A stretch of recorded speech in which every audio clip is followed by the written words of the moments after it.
In the area of health, which is a priority to this government, we've continued to push the frontiers. Before the end of last year, we flagged off the Project Ekweme, 200 primary health care centers scattered in the 184 wards. Uh, there was no ward that didn't get at least one health center. A few wards got more than one. Um, the work is going on very well. Yesterday, the Honorable Commissioner for Health shared with me some videos and photographs of some of the primary health care centers that have been completed.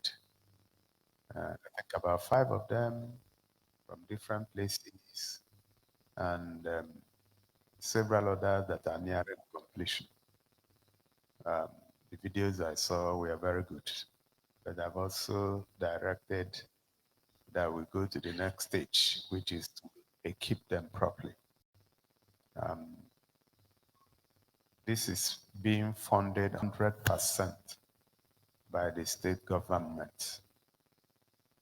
There are another 67 primary healthcare centers, like we had explained, that is being done by World Bank.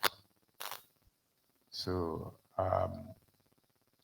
if all of them are completed, 267 out of the 948 primary health care centers in Abia would have been upgraded to modern primary health care centers. In the area of secondary health care centers, we also, like I had announced earlier, we have upgraded the Omunato General Hospital to a specialist hospital, and work has commenced. The whole idea is to have a secondary health care center, a specialist health care center as a reference center in Abia North. Just like there is one in Umuahia and one in Aba. So if there are issues that cannot be handled by the primary and secondary, then the specialists will be called in to deal with them. Um, as we are dealing with women now, we're also dealing with the Opualangwa, Obingwa, and I think Okwa general hospitals. We also have recently started the second phase of upgrading the Abia State University Teaching Hospital. You will recall that towards the end of 2023, after we had spent about 7 months, we had put everything into getting back our university teaching hospital in Aba, which had lost accreditation, I believe, from 2021. So, and we were able to restore the accreditation before the end of 2023. And we considered that like a fire brigade solution. We just needed the university to regain its accreditation. And we did say that the next thing will be now to fix the other parts of the hospital. And I believe last week, the contractor took over the job. And I believe that before the end of this year, it will be handed over to the state government. We are glad that it wasn't just the accreditation that was restored, but we also have gotten more elbow room to train professionals in our state university teaching hospital. On education, another area we declared an emergency in 2023. We continue to push hard. The reality is that what we met on the ground was very, very poor. I think poor is an understatement. But again, in our character, we don't believe in complaining. We just deal with the work. So we are trying to retrieve our schools from decay. And some of the schools are still in very terrible shape. But renovations and retrofitting continue. I think we identified 221 very bad cases that we have to deal with first. And I think there was a school in Item that was not one of the 221 that I saw the video, and despite the Honorable Commissioner for Basic and Secondary Education too, they immediately started work on that. So if we add that to the 221, that would be 222. The level of work to be done in many of those schools is enormous. So what we have decided is to take the very, very critical cases, like when you have schools that have leaking roofs, when you have schools that don't have desks, when you have schools that are overgrown by weeds and snakes are threatening the students. We need to deal with those, fence them, de-roof and re-roof. Emergency work to ensure that our students have a comfortable place to learn. And that has continued. Beyond infrastructure, you would have noticed that we launched the Abia First educational reform program within the month. We believed that we needed to also pay attention to the curricula, modernize them, ensure that they speak the language of the 21st century, where people are talking about artificial intelligence, robotics, 3D printing, driverless cars, and the rest of them. So if you are teaching your children pinhole camera in 2025, you are in them not to compete. And that was the reason why we thought we should pay attention to the curricula. What are our teachers teaching our children? And by the way, who are our teachers? What do they know? And that takes us to the other issue of upscaling the teachers, ensuring that they are trained and retrained. Of course, we had done the first heavy lifting, which was to introduce a discriminatory compensation package for our teachers and make teaching attractive once again. And that has continued to pay off because as we introduced free and compulsory education at the beginning of this year, we saw an upsurge in registrations. In fact, a lot of stuff overwhelmed, and we thought that the right thing to do would be to recruit additional teachers who will teach the additional students that have enrolled in our schools. Of course, we did know that even at the level that we were operating before, there was still very high level of inadequacy in terms of the numbers and of course skills of the teachers. We therefore also thought we should recruit more teachers, and we opened a portal where uh, uh, applicants who were interested apply. And by the time the portal was shut down, we had close to 30,000 applications. We uh, tried to look at the applications, and we found over 9,000 qualified applicants who we intend to take through a computer-based test. We started with a number of 2,500, but we have since increased that to 5,000. It may even be further increased. So by the time uh, the tests happen and the interviews happen, if we have more people applying, we put them on wait list.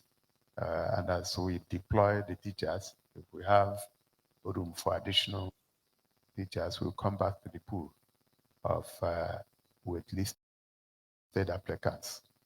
The whole idea is to also create jobs for qualified Abians and those living in Abia, as we also ensure that we have enough teachers for our students who are eager to learn. We continue our work in the area of infrastructure, particularly road.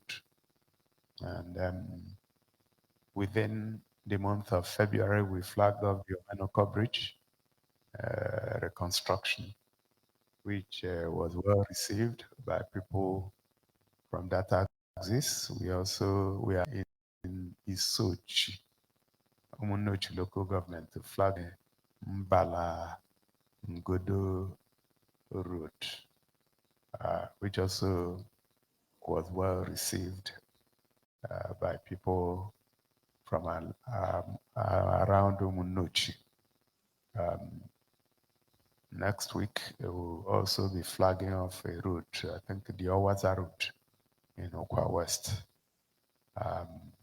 Work has started after the flag off, or even before the flag of the Owerenta Omeka route. And of course, if you've been following what's happening in the media, particularly the social media, you will see that Julius Berger is working very hard to complete the Port Harcourt Road, and I believe that it should be ready for commissioning before the 29th of May. The Ohanku Road, I received a call from the traditional ruler just as I was coming here, who is from Ugunabo, and he expressed a lot of excitement about the quality of the road in Ohanko, the quality of construction going on Ohanko Road. We are using rigid pavement technology. According to him, it's like building decking on the route. The whole idea is that you don't want to return to that road with stories anytime soon. The contractors tell us that before anybody can do anything on that road, it will probably be 50 years from today because of the quality. And I also received somebody that comes from around there yesterday, and he also gave the same report. If you have time, you can also go and look at what we are doing there. We have also started resurfacing and beautifying the Abowere Road in Aba, which is a major entry into Aba from either Port Harcourt, Umuahia, or Owerri. We believe that before the end of this year, It will be a new Abowere road that depicts what we stand for in this government. So as you enter Aba, as you enter Umuahia, you will know you are entering a new city. As I was coming here minutes ago, I found that the contractors on the Library Avenue, we are still working even by this time. I was happy that the commitment they are showing on this job, it means a lot. We believe that before the end of this month, that the rebuilding and the expansion of that road all the way to FMC will be completed. And of course, we'll continue as we do these roads, we also lighten them up. And so it's a major project to light up our cities. Even if nothing is happening at night, just have the place lit up. It improves the aesthetics and of course security of the place. So we'll continue with our Light Up Abia project in different parts of the state. We distributed a lot of transformers to different communities, close to 60 at the last count, and we'll continue to ensure that whenever there is power, that our people will not be in darkness just because of faulty transformer or faulty substation. In Aba, I'm told the Aba Power has continued to improve supply of power to different parts of Aba. I understand there are two areas, Obo Hill and I think Factory Road, where they are building new substations. The last time I checked, that of Factory Road was around 95% completion. So I believe that by now it would have been completed. And once it is done, they will switch on up to Aba Power and have permanent or at least 20, 22 hours power supply. We continue our engagement with Interstate Electric, the owners of 60% of EEDC. We intend to acquire the Umuahia ring fence. We intend to ring fence Umuahia all the way to Umunochi, then Isikwato, then Arochukwu, and that would include Onhafia and Bende. Of course, the whole of Umuahia and Iguano will also be part of it. And the whole idea is for us to have control and possibly eventually offload to the private sector. But we believe that at full capacity of 188 megawatts, Aba Power should be able to wheel excess power into Umuahia. That's the vision. And within the month, the consultants that we hired came to submit their report to me, their due diligence and valuation report. So that I have received. And those consultants include Afrexim Bank in Cairo, Egypt, and of course the consultants, the accounting firm that we also hired from Lagos. So they were all here. And the transaction is looking good, it's looking doable. And, in no time, we will take a decision on the direction to go. And the whole idea is just to ensure that we have some stability in power supply. It's our conviction that if you don't get power supply right, you may struggle with virtually every other thing.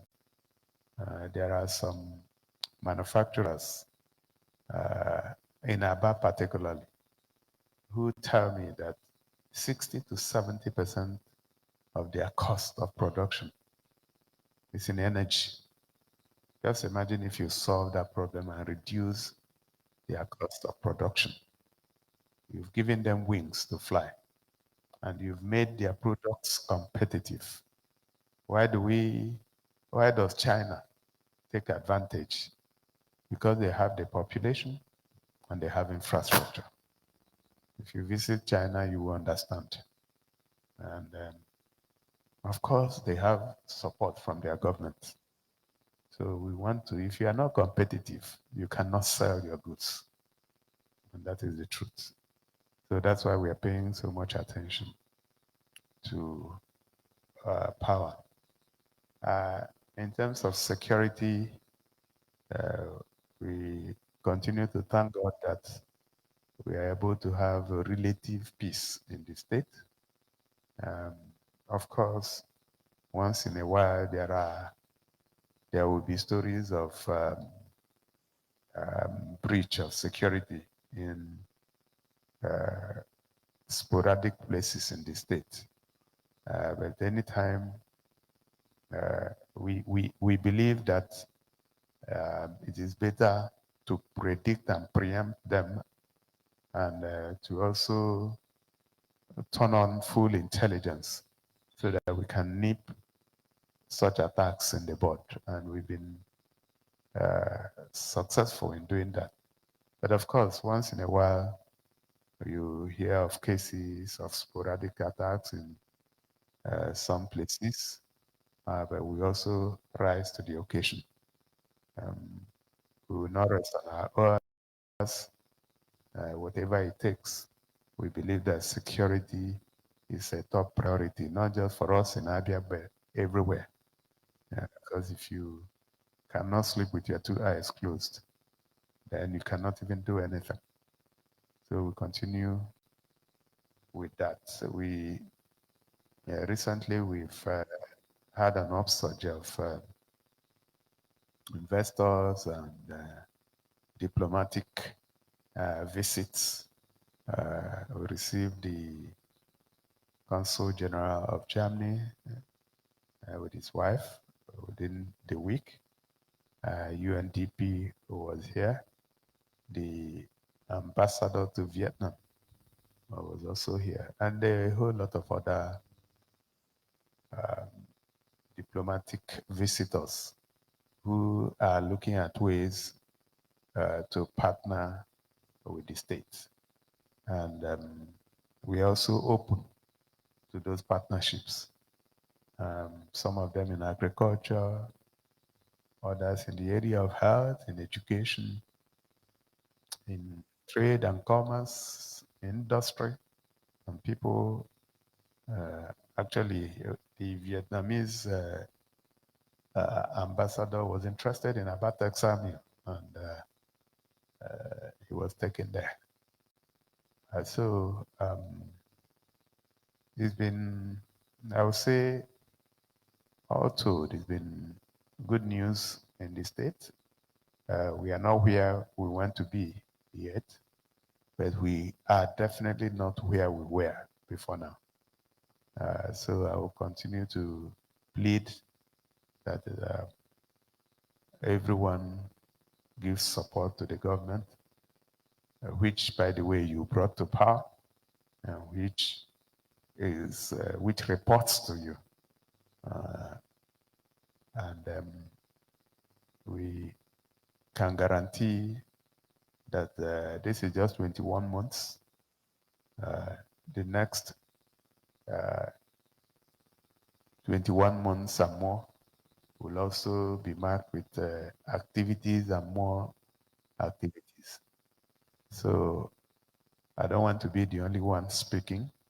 I would like to turn the microphone over to the moderators so they can now take your questions.